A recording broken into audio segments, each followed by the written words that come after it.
Yes, ready, start. Sir, the mounting, galloping public expenditure mainly financed not out of real resources but out of public debts or borrowings creates an internal debt trap, and that can be only matched or met by seeing that whatever money is spent productively, and all the money that is not being spent productively is cut out. There is control on expenditure. I think this mechanism will be much more effective when put in operation, and it could control the deficit that the country has experienced. Now, sir, the objective and philosophy of the plan squarely put as the Nehruvian model of growth with social justice based on modernization. Our economy has progressed on these lines, and the entire industrial sector is in the midst of a new industrial revolution. This new industrial revolution, formulated by the ideas of the Prime Minister, is that there should be increased productivity and efficiency.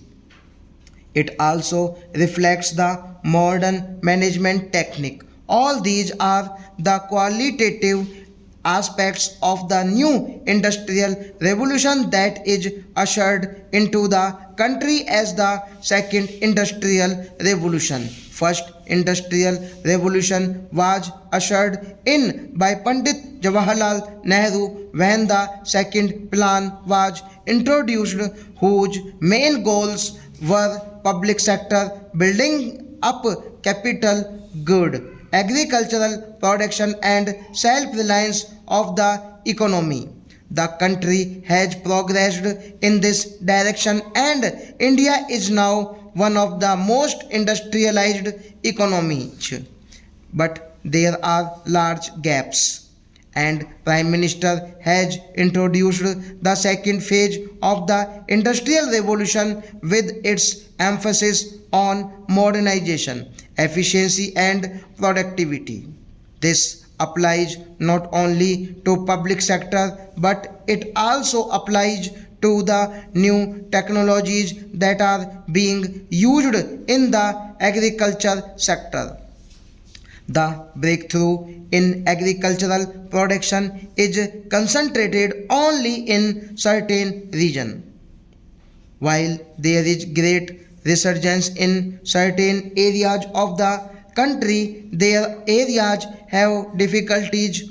Only a certain class of people are benefiting because of the agricultural development, water management, technological management, and other inputs based used in agriculture are costly, and the result is that the cost of production in agriculture is as costly as the industrial production.